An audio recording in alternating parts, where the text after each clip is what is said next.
Hello everyone and welcome back to a brand new video here at Tailman. So we just had Milwaukee Regionals happen this weekend and to everyone's surprise, Duraludon Arceus ended up winning the whole thing. I was definitely surprised to see this deck and less surprised to see BLISSEY in the finals, as it was one of my top choices heading into the event. But I did not expect this deck to do so well. But after having lost to it, not to the winner, but to a different version in day one, and also having watched the final matches, I definitely recognized this deck's strengths, and I definitely underestimated it a bit myself. So you have Arceus V-Star, of course, relying on um, Trinity Nova to power up your Duraludon VMAXs. The V-Star ability also helps you in establishing the Mustard play, so you can get that going out immediately. And then Brayden, the champion, ended up using a copy of Eldegoss V, which is risky as you have a low amount of um, Pokemon to start off with. So your chance of starting with the Eldegoss are fairly decent. However, the benefits you get by being able to recycle a boss, recycle a mustard, so you can get the Duraludon VMAX into play without having to play the Duraludon V, seems to outweigh the cons of having it. And Brayden even mentioned that he played Eldegoss V and 59 other cards. So Eldegoss, one of the MVPs of the weekend. Now, outside of that, the deck is pretty well rounded. Has the mustard, as I mentioned, to get the Duraludon VMAX out and play as quickly as you can without needing the V. You rely on Arceus to power up your Duraludon VMAX with either Trinity Charge or Trinity Nova, and you have the reliable research and Marnie counts almost at max, and then the 4 bosses orders. That is something that I don't think is that common for these decks, but it's very nice seeing 4 bosses orders to make sure that you always can chase down whatever you need. And then a single copy of the mustard and a single copy of the bird keeper so that you can get out of some sneaky switching situations that your opponent might be trying to do in order to stall you out. Now, 4 Ultra Ball, 4 Quick Ball, and 3 Poke Gear gives you a lot of Pokemon Search and even more access to the supporters that you might need, which is really good. Double Switch helps get the Arceus into the active spot as soon as you can. And the 2 Hyper Potions go really nicely with the 4 Double Turbo Energy and the fact that Duraludon VMAX is such a difficult Pokemon to take down.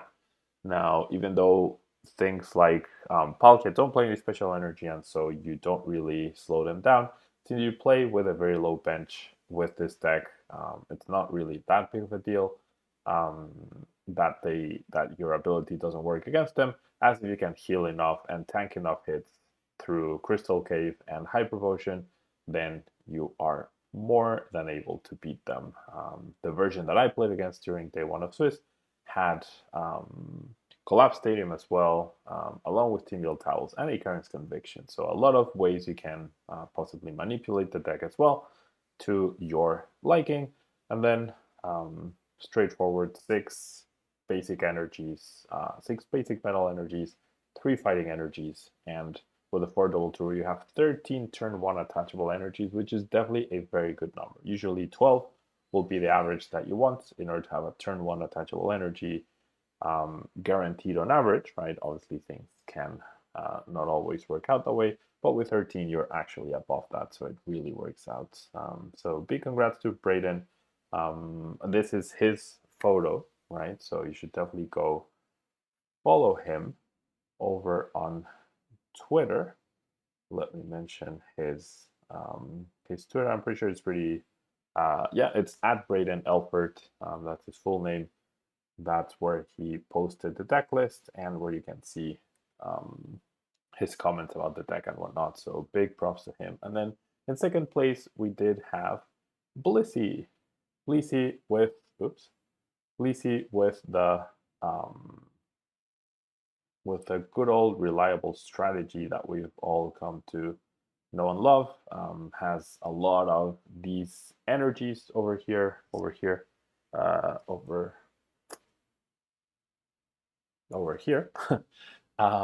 To power up Blissey, you have a lot of ways to discard your energies with the Scena's Resolve and the Professor's Research.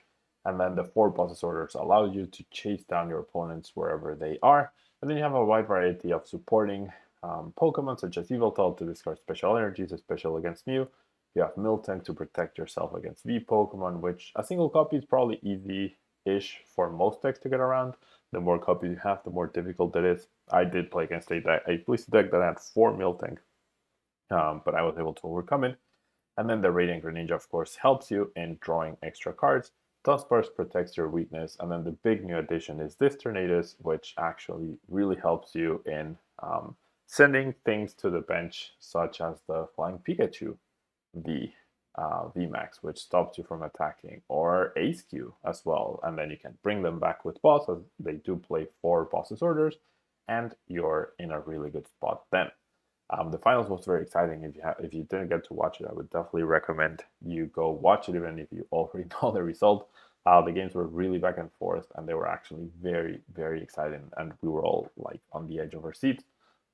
For Path to a Peak, help with denying abilities helps round out a lot of the good matchups by denying all of their opponent's abilities. And even though you shut off your own ability, you don't really care, as there's literally almost 0 special conditions going around. The only one that might have been relevant that we saw over the weekend was Weezing's, Galarian Weezing's Poison, 4 damage counters, but its ability stops your ability anyway, so you wouldn't be able to heal it off no matter what. I guess if you sent a Weezing back and then you attached energy, then you could heal, but that's such an awkward situation that you would never not play for Path to a Peak for that.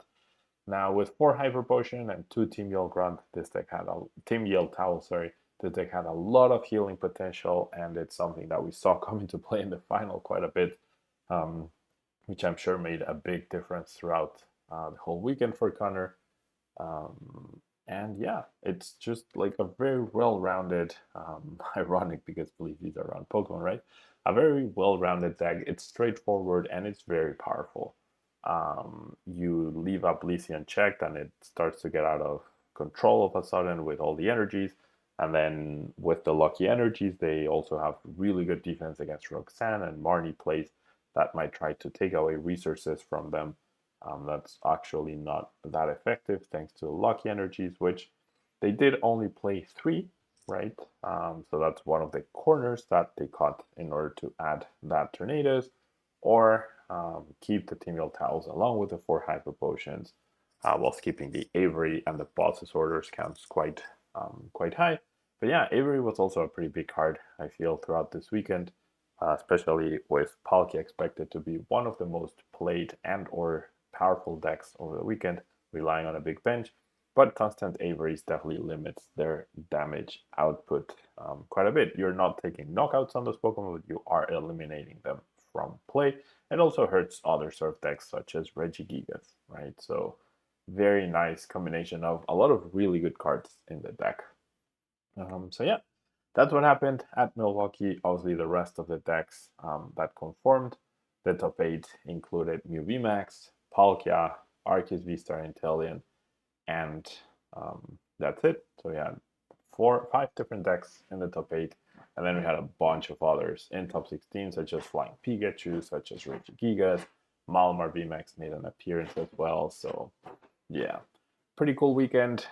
Interesting things leading up to NAIC, and you can look forward to my top 10 decks for NAIC video probably tomorrow, maybe on Wednesday, as we head to the final event of the longest season, the 2019-2022 Pokemon season. Thank you so much for watching, and see you in the next video.